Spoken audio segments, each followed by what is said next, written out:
Hello friends, this is Sharifa and welcome to the study point official seated Bengali. সবাইকে নমস্কার জানিয়ে শুরু করছি আজকের ক্লাস। আজকের ক্লাসে আমরা আলোচনা করব সিটেট এবং তার সবিশেষ সাবজেক্ট নিয়ে। তো ফ্রেন্ডস, আমরা সবাই জানি সিটেটের ফুল ফর্ম হচ্ছে সেন্ট্রাল টিচার এলিজিবিলিটি টেস্ট। তো এই সিটেটটা বছরে দুবার অনুষ্ঠিত হয়। তার থেকে যে জুলাইয়ের সিটেটটি ছিল সেটা দুর্ভাগ্যবশত অনুষ্ঠিত হয়নি, কিন্তু সামনের ডিসেম্বরের সিটেটটা অনুষ্ঠিত হবে বলে যেটা নিউ নোটিফিকেশন আছে, খুব তাড়াতাড়ি পাবলিশ হবে বলে আমরা আশাবাদী। তো ফ্রেন্ডস, চলো এবার আমরা দেখব সিটেটের অল সাবজেক্ট সবিশেষটা, তারপর আমরা না হয় দেখব বেঙ্গলি সাবজেক্ট। ফ্রেন্ডস, এখানে তোমরা দেখতে পাচ্ছ পেপার 1 হচ্ছে এলপি সেকশন অ্যান্ড পেপার 2 হচ্ছে ইউপি সেকশন। প্রথমে আমরা এলপি সেকশনটা দেখে নিচ্ছি। পেপার 1 এলপি সেকশনে দেখা যাচ্ছে সিডিপি। ফ্রেন্ডস, এটা ফার্স্ট সাবজেক্ট সিটেটের, সেটা হচ্ছে চাইল্ড ডেভেলপমেন্ট প্যাডাগজি। এটা শিশু সম্পর্কীয় একটা বিষয় বলতে পারো। সেখান থেকে এটা সম্পূর্ণটাই প্যাডাগজি। তো এখান থেকে 30 মার্কস ক্যারি করে এই সাবজেক্টে। তারপর দেখা যায় ম্যাথে কি হয়, ম্যাথে 15 মার্কস তোমার অঙ্ক থেকে থাকে আর 15 মার্কস তোমার প্যাডাগজি। তার মানে 15 মার্কস থিওরিতে ক্যারি করে আর 15 মার্কস প্যাডাগজিতে চলে যায়। সেম ইভিএস, ইভিএসটা হচ্ছে তোমাদের পরিবেশ সম্পর্কীয়, এনভায়রনমেন্টাল স্টাডিজের উপর। তো এটা সাবজেক্টেও ক্যারি করে তোমার 30 মার্কস। দেন আসলো তোমার মেন পয়েন্ট, এটাই হচ্ছে আমাদের main point, language 1 and language 2। Language 1-এ দেখা যায় যে 30 মার্কস আছে এবং ল্যাঙ্গুয়েজ 2-তেও 30 মার্কস আছে। এই 5টা সাবজেক্ট মিলে গ্র্যান্ড টোটাল 150। এবার আমরা জেনে নেব ল্যাঙ্গুয়েজ 1 আর ল্যাঙ্গুয়েজ 2-তে কি আছে। ফ্রেন্ডস, আমাদের ভারতবর্ষতে 22টি ভাষা তথাকথিত ভাষা। তো এখান থেকে সিটেটে এটার সুবিধা হচ্ছে, যেটা তোমার ল্যাঙ্গুয়েজ 1 এখানে কম্পালসারি করে দেওয়া আছে যে যেটা তোমার মাতৃভাষা। যেরকমটা ওয়েস্ট বেঙ্গলে আমরা বেঙ্গলি আছি, ধরো আসামে আসামে যারা আছেন তারা অ্যাসামিস বলে। তারপর ধরো ইউপিতে যখন তুমি চলে যাবে সেখানে হিন্দি বলা হয়। তারপর তুমি এখানে ফরেইনার ল্যাঙ্গুয়েজ হিসাবে আমরা ইংলিশও নিতে পারি। তো যাই হোক, ল্যাঙ্গুয়েজ 1-এ তুমি তোমার মাতৃভাষা যেটা সেটাকেই নিতে হবে, এটা কম্পালসারি। সেটা হচ্ছে আমাদের বেঙ্গলি। ওকে, দেন ল্যাঙ্গুয়েজ 2-তে তুমি যেটা তোমার মাতৃভাষা চুজ করলে তো করলে, আর যেটা ল্যাঙ্গুয়েজ 2-তে থাকবে সেটা হচ্ছে তোমার, তুমি হিন্দি নিতে পারো, অ্যাসামিস নিতে পারো, ইংলিশ নিতে পারো, অ্যাজ ইউ উইশ। ঠিক আছে, তো এভাবে হচ্ছে গ্র্যান্ড টোটাল 150 মার্ক। এবার আমরা দেখে নেব পেপার 2 ইউপিতে। ইউপি সেকশনে সেম সিডিপিটা সেম থাকবে, কিন্তু এখানে একটু তফাৎ থাকবে। সেটা হচ্ছে এলপি সেকশনের সিডিপি যেরকমটা কোয়েশ্চেন মানে তারা দেবে, তার থেকে একটু হার্ড সেকশন হবে। এটা এটা একটু ইজি হবে, এটা একটু টাফ হবে। তো যাই হোক, এখানে ম্যাথ আর এসএসটি, এটা হচ্ছে ম্যাথসটা হচ্ছে সায়েন্সের স্টুডেন্টের জন্য, যারা সায়েন্সের স্টুডেন্ট তাদের জন্য ম্যাথসের থেকে 60 মার্ক থাকবে, এবং যারা আর্টসের স্টুডেন্ট তারা সোশিয়াল স্টাডির থেকেও 60 মার্ক থাকবে। আর সেম টু সেম এখনই যেরকমটা আমি বললাম ল্যাঙ্গুয়েজ 1 আর 2 সেভাবেই তোমরা সিলেক্ট করবে। আর দেখা যাচ্ছে যে এখানে সেমই আছে। তো এখানকার থেকে এলপির থেকে ইউপিতে একটু মানে কোয়েশ্চেনটা একটু টাফ হয়, কিন্তু সিলেবাস তোমার পড়াশুনো যত কিছু আছে সবকিছু সেম থাকবে। তো ফ্রেন্ডস, এখন কথা হচ্ছে বেঙ্গলি সাবজেক্ট নিয়ে, কেন আমরা বেঙ্গলিটা চুজ করলাম। এখন দেখা যায় বেঙ্গলিটা আমাদের মাতৃভাষা হওয়া সত্ত্বেও বাকি বেঙ্গলিকে আমরা খুব ভালোভাবে বুঝি, জানি, পড়তে আমাদের সুবিধে হয়, কিন্তু তারপরও দেখা যায় 2-3বার করে পরীক্ষা দেওয়ার পরও ভালো একটা মার্কস ক্যারি করা মানে সম্ভব হয় না, বাকি আমরা ভালো একটা মার্কস ক্যারি করতে পারছি না। তো ফ্রেন্ডস, তোমাদের জন্য যারা 2-3বার বাংলাকে তোমার ল্যাঙ্গুয়েজ 1 বা ল্যাঙ্গুয়েজ 2 করে নেওয়ার পরেও তুমি ভালো একটা মার্কস ক্যারি করতে পারছো না, বাকি যারা ডিসেম্বরের টেটটা দেওয়ার জন্য মানে ফার্স্ট টাইম তোমরা অ্যাটেম্প্ট করেছো যে এবার আমি টেটটা দিব, তো ফ্রেন্ডস, তোমাদের জন্য এটা ক্লাস। শিওর থাকো যে 28 বা 29 তোমরা পাবে। শুধু কি করতে হবে, আমাদের সঙ্গে থাকতে হবে। তো চলো এখন আমরা স্টার্ট করব বেঙ্গলি সাবজেক্টের পেপার 1 অ্যান্ড পেপার 2-র মানে ফুল ডিটেল সিলেবাস সম্পর্ক নিয়ে। তো ফ্রেন্ডস, এখন আমরা আলোচনা করব ল্যাঙ্গুয়েজ 1 অ্যান্ড ল্যাঙ্গুয়েজ 2। যখন তুমি বাংলা ভাষাটাকে বা বাংলা সাবজেক্টটাকে ল্যাঙ্গুয়েজ 1 হিসেবে নেবে তখন তুমি কি কি টপিক পাবে, আর ল্যাঙ্গুয়েজ 2 যখন নেবে, ল্যাঙ্গুয়েজ 2 হিসেবে যখন বাংলা ভাষাটাকে নেবে তখন এই টপিকগুলো কেমন হবে। যখন তুমি ল্যাঙ্গুয়েজ 1 হিসেবে নেবে সেটা তোমার যে প্রশ্নটা আসবে সেটা প্রশ্নই থাকবে একটা পোয়েম, একটা পোয়েম থাকবে, একটা কবিতা থাকবে, একটা মানে প্যাজেজ টাইপ থাকবে, প্রোজ থাকবে, সেখানে তোমাকে পড়তে হবে এবং তার দেখে দেখে অ্যান্সার করতে হবে। একটা কবিতা থাকবে, কবিতাটা তুমি পড়বে, পড়ে তার থেকে তোমার 7টা বা 8টা কোয়েশ্চেন থাকবে, এখানে 7টা বাকি 8টা কোয়েশ্চেন থাকবে। সেম তুমি একটা প্রোজ পাবে যেখানে প্যাজেজ টাইপ থাকবে, সেখানে তোমার কোয়েশ্চেন দেওয়াই থাকবে, অ্যান্সার দেওয়া থাকবে, সেখান থেকে তোমাকে খুঁজে নিতে হবে। সেখানেও থাকবে 7টা বা 8টা। এখন কথা হচ্ছে গ্রামার। গ্রামারটা তাহলে আমরা কোথা থেকে মানে কোয়েশ্চেনে পাবো? সেটা হচ্ছে এই যে 7 মার্ক বা 8 মার্ক যেটা থাকবে, সেখানেই তোমরা 3টে বা 4টে গ্রামার পাবে, 3টে বা 4টে গ্রামারের কোয়েশ্চেন পাবে। তো গ্রামারটা এখানেই হয়ে যাবে। তারপর থাকবে প্যাডাগজি, প্যাডাগজি থেকে থাকবে 15টা কোয়েশ্চেন। সেম এখানে তুমি যদি ল্যাঙ্গুয়েজ 2 হিসেবে যদি তুমি বাংলা ভাষাটাকে নাও, তাহলে তুমি সেখানে কি পাবে? প্রোস দুটো পাবে। এখানে কিন্তু ফ্রেন্ডস তুমি পোয়েমটা পাচ্ছ না, ঠিক আছে? তো ফ্রেন্ডস, যখন তুমি ল্যাঙ্গুয়েজ 2 হিসেবে বাংলা ভাষাটাকে নেবে, তখন তুমি কি পাবে? দুটো প্রোস পাবে। এখানে কিন্তু তুমি পোয়েম পাচ্ছ না, ঠিক আছে? ল্যাঙ্গুয়েজ 1-এ তুমি একটা পোয়েম পাবে, একটা প্রোস পাবে, কিন্তু যখন ল্যাঙ্গুয়েজ 2 নেবে, তখন তুমি সেখানে দুটো প্রোস পাবে। প্রোস দুটোতে মোট 15 মার্কের কোয়েশ্চেন থাকবে, 15 মার্কের। তো এখানেও সেম, গ্রামারটা 3টে বা 4টে গ্রামার থাকবে, ঠিক আছে? তারপর সেম টু সেম প্যারাগজি 15 মার্কের থাকবে। তো এটাই হচ্ছে তোমার ল্যাঙ্গুয়েজ 1 অ্যান্ড ল্যাঙ্গুয়েজ 2 যে টপিকগুলো থাকবে, সেগুলো টপিক, তার এগেনস্টে মার্ক। তোমরা চাইলে এটাকে স্ক্রিনশট মেরে নিতে পারো। তো একটা জিনিস এখানে আমি বলতে ভুলে গেছিলাম, সেটা হচ্ছে যে তোমার পাসিং মার্কটা তোমরা যখন সিটেটে বসবে, সেটা হচ্ছে তোমরা যারা আনরিজার্ভ জেনারেল থাকবে, তাদের জন্য 90 মার্ক থাকবে পাসিং মার্ক। আর 83 থাকবে OBC, ST, SC and others কাস্টের যারা থাকবে, তারা 83 মার্কে পাস করতে পারবে। And there will be negative mark, no negative mark, কোনো নেগেটিভ মার্ক নেই, ঠিক আছে ফ্রেন্ডস? এখন আমরা দেখব গ্রামারটা, গ্রামারের ফুল ডিটেল সিলেবাস। মানে এখানে যে কটা আছে সে কটার থেকেই পরীক্ষায় আসবে। দেখো, আমি তোমাদের একটা কথা মানে ভালোভাবে বলতে চলেছি, সেটা হচ্ছে যে সিটেটের সিলেবাসটা এমন একটা সিলেবাস, যেটা নাকি সিলেবাসের বাইরের থেকে একটা কোশ্চেনও তোমরা পাবে না। যেটা সিলেবাস থাকবে সেটা যদি ভালো করে তোমরা ফলো করো, সেখান থেকেই তোমরা কোয়েশ্চেন পাবে, ঠিক আছে? তো এখন দেখো এখানে গ্রামারের কি কি দেওয়া আছে।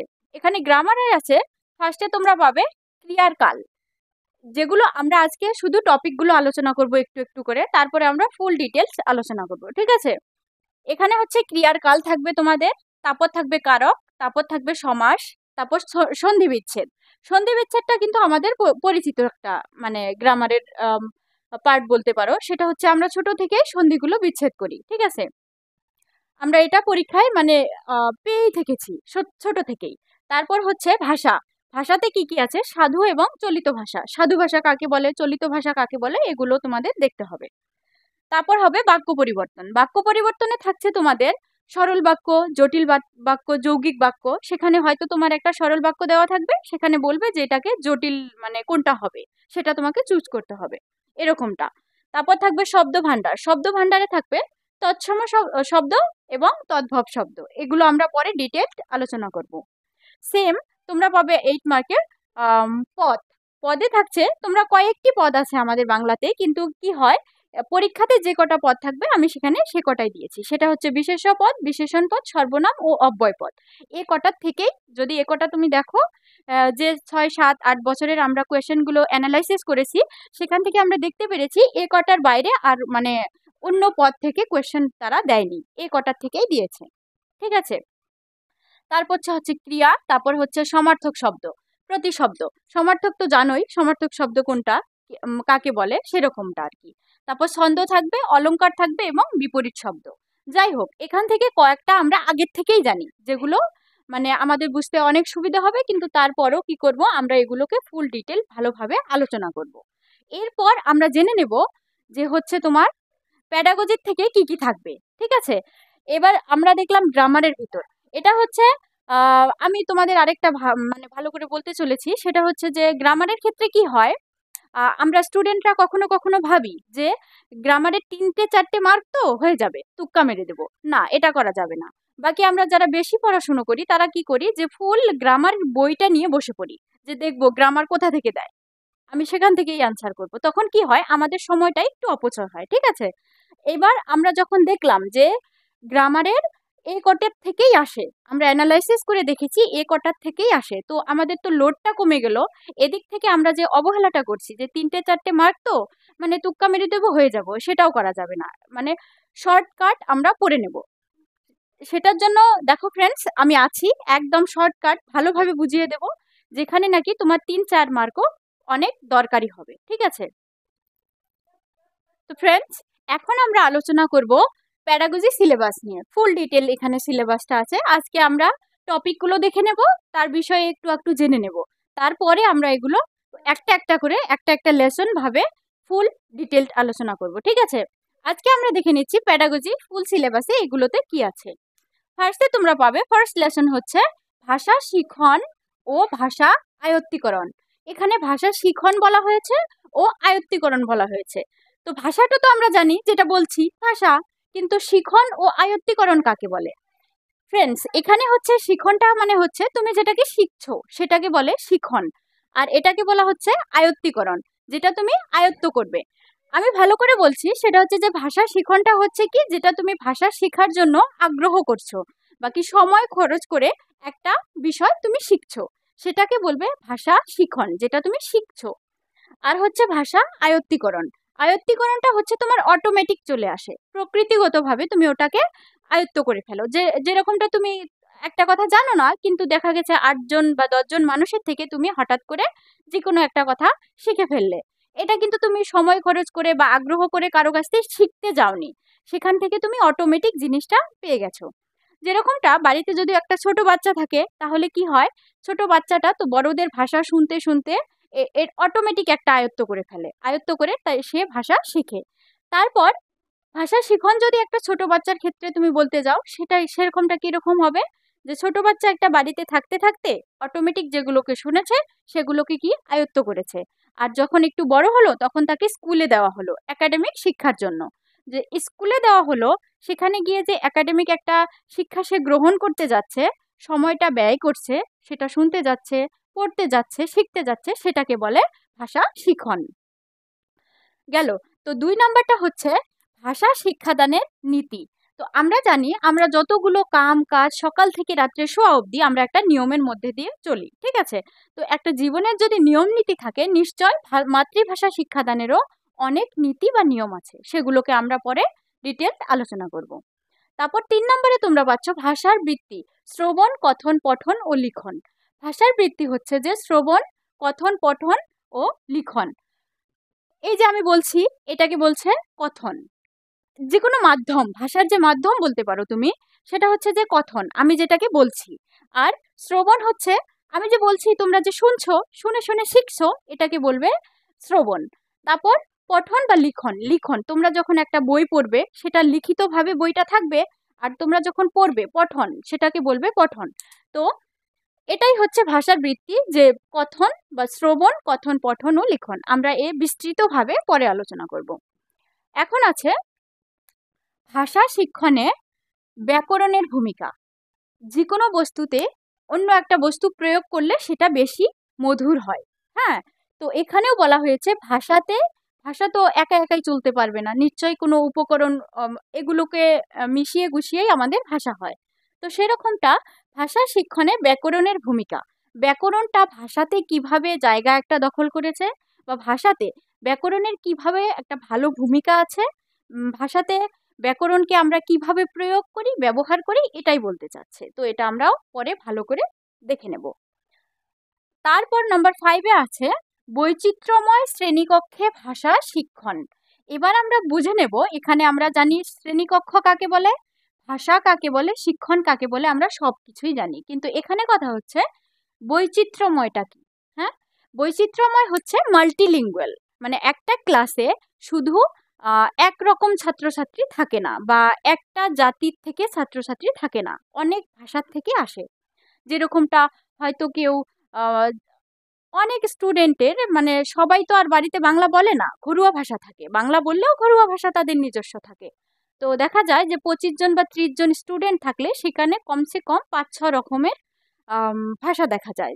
আর বাচ্চারা তো ছোট ছোট হয়, প্রাইমারি ছোট ছোট বাচ্চা হয়, তো তারা তো আর মানে ডিরেক্টলি এইটা আমাদের যে শুদ্ধ বাংলা ভাষা সেটা নাই জানতে পারে, সেটা তারা স্কুলে আসে, মানে আস্তে আস্তে শেখে। তো এখানে হচ্ছে বৈচিত্র্যময় শ্রেণীকক্ষে ভাষা শিক্ষণ। তুমি একজন শিক্ষক হিসাবে বৈচিত্র্যময় এই যে এতগুলো জাতি উপজাতির ছাত্রছাত্রীর মধ্যে তুমি কিভাবে বুঝাবে, ঠিক আছে, এটাই বলতে চাচ্ছে। ভাষার দক্ষতা, ল্যাঙ্গুয়েজ স্কিল, ভাষার দক্ষতা কিভাবে আহরণ করবে, কিভাবে ব্যবহার করবে, কি করবে, ভাষাটা কিরকম একটা দক্ষতা, সবিশেষ এখানে বলা হবে। তারপর 7 নম্বরে হচ্ছে শিক্ষণ উপকরণ। এটা হচ্ছে TLM, টিচিং লার্নিং ম্যাটেরিয়াল। এটা যে শিক্ষণ উপকরণগুলো কি কি, এই যে আমি তোমাদের কিছু বলতে চাচ্ছি বা কিছু শেখাতে চাচ্ছি, তোমাদের একটু হেল্প করতে চাচ্ছি, তো আমি কি কি ইউজ করছি দেখো, এই যে ধরো ব্ল্যাকবোর্ডটা ইউজ করছি, এই যে কলমটা ইউজ করছি, এরকম এগুলোকে বলে শিক্ষণ উপকরণ। যখন তুমি একটা শ্রেণীকক্ষে যাবে, ক্লাসে যাবে, বাচ্চা থাকবে, সেখানে তোমার শ্রেণীকক্ষেতে কি কি থাকতে পারে, সেম একটা বোর্ড থাকবে, সেখানে হোয়াইট বোর্ড বা ব্ল্যাক বোর্ড থাকতে পারে, তোমার হাতে চক বা ডাস্টার বা একটা পেন থাকতে পারে। তারপর তুমি একটা বাচ্চাদেরকে মানে একটা ফুলের বিষয়ে যদি তুমি পড়াতে যাও, একটা ফুল নিয়ে গেলে বা এরকম, এই যে উপকরণগুলো যে তুমি ইউজ করবে বাচ্চাকে বাস্তব জিনিসগুলোকে দেখিয়ে যখন পড়াবে, যে আহ ধরো একটা ত্রিভুজ, যেরকমটাই তুমি ত্রিভুজ পড়াতে চাচ্ছ বাচ্চাকে, যে ত্রিভুজটা কি বস্তু, তো এরকম একটা ত্রিভুজ নিয়ে গেলে তুমি ক্লাসে দেখাচ্ছ, তোমার ম্যাথামেটিক্স ক্লাস যেরকমটা তুমি দেখাচ্ছ যে এটা ত্রিভুজ হয়, বাকি ভাষার ক্লাসে তখন যখন তুমি যাবে সেখানে ধরো একটা ফুল নিয়ে যাচ্ছ। তো এই যে কিছু কিছু উপকরণ নিয়ে যখন বাচ্চাকে বাস্তব জিনিসগুলো দেখিয়ে তাকে বেশি করে মনে রাখানোর চেষ্টা করবে, সেগুলোকেই বলবে টিচিং লার্নিং ম্যাটেরিয়াল। তারপর হচ্ছে প্রতিকারমূলক শিক্ষণ, রেমেডিয়াল টিচিং। এবার রেমেডিয়াল টিচিংটা কি, দেখা গেল সারা বছর স্টুডেন্টকে তুমি পড়ালে, তারপর কি হয় বছরের শেষে পরীক্ষা নেওয়া হয়, পরীক্ষার ফলাফল যখন তুমি দেখলে যে বাচ্চাটা পাশ করার কথা ছিল বা কি পাশ করতে লাগবে একে, কিন্তু সে কি করেছে, ফেল মার্কস মানে এনেছে। এবার বাচ্চাটাকে ভালো করার দরকার আছে নিশ্চয়, নাকি তাকে সেভাবে ছেড়ে দেবে, না সেভাবে ছেড়ে দেওয়া যাবে না, তাকে আরো ভালো উন্নত শিক্ষা প্রদান করতে হবে। এবার কি করবে, যে যারা পাশ করেছে তো করেছেই, এই যে মিডিলে একটা টাইম থাকে, যখন ফাইনাল রেজাল্টের আফটার ফাইনাল রেজাল্ট একটা সময় থাকে, একটা গ্যাপ থাকে কিছুদিনের মধ্যে, সেটা কি করতে হয় টিচাররা, সেই স্টুডেন্টগুলো যারা ফেল করেছে তাদেরকে এনে এক্সট্রা ক্লাস দিয়ে আবার পরীক্ষা নিয়ে তাদেরকে কি করানো হয়, পাশ করিয়ে দেওয়া হয়। এই যে এক্সট্রা ক্লাসটা যে নিচ্ছে আবার নতুন করে পড়াচ্ছে, সে কদিন বোঝাচ্ছে, এটাকেই বলে রেমেডিয়াল টিচিং। ওকে, তারপর লাস্ট ওয়ান, সেটা হচ্ছে যে মূল্যায়ন। মূল্যায়নটা কি, ইভালুয়েশন। মূল্যায়নের দ্বারা মানে ছাত্রছাত্রীর দক্ষতাগুলোকে, তারপর সে মানে তার ভিতরে কি আছে না আছে এগুলো আমরা র্যাঙ্ক করতে পারি, মানে জাজ করা হয় আর কি, যে বাচ্চাটা কতটুকু জানে, কতটুকু শিখলো একটা বছরের ভিতর, সেগুলো কার মাধ্যমে আমরা দেখতে পারি, এটাকে মূল্যায়নের মাধ্যমে দেখতে পারি। যদিও বাচ্চা একটাকে জাজ করা ঠিক না, জাজ করা এটা মানে এই ভাষা শিক্ষণে জাজ করা শব্দটা নেগেটিভ শব্দ, এগুলো আমরা পরে আলোচনা করব। যেরকমটা ধরো যে প্যাডাগজিতে কিছু নেগেটিভ ওয়ার্ড আছে, কিছু পজিটিভ ওয়ার্ড আছে, ঠিক আছে, যেগুলোর দ্বারা তুমি কোয়েশ্চেনটা দেখলেই বুঝতে পারবে এটার মানে অ্যান্সার কিরকমটা হতে পারে। তো ফ্রেন্ডস, আজকে আমরা প্যাডাগজির সিলেবাসটা দেখলাম, গ্রামারের সিলেবাসটা দেখলাম, টুকটাক করে আমরা জানলাম, এটাকে তুমি স্ক্রিনশট করে নিতে পারো।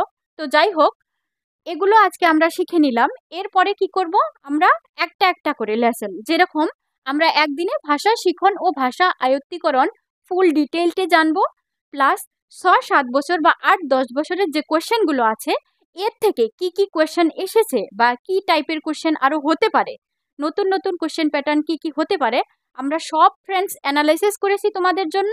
আর এগুলো আমরা আস্তে আস্তে তোমাদের একটা একটা লেসন করে, যাতে কোনো অসুবিধে না হয়, খুব ভালোভাবে আমরা তোমাদের হেল্প করব। ফ্রেন্ডস, যদি পারো ভিডিওটাতে লাইক করো, শেয়ার করো এবং সাবস্ক্রাইব করে দিও। ধন্যবাদ।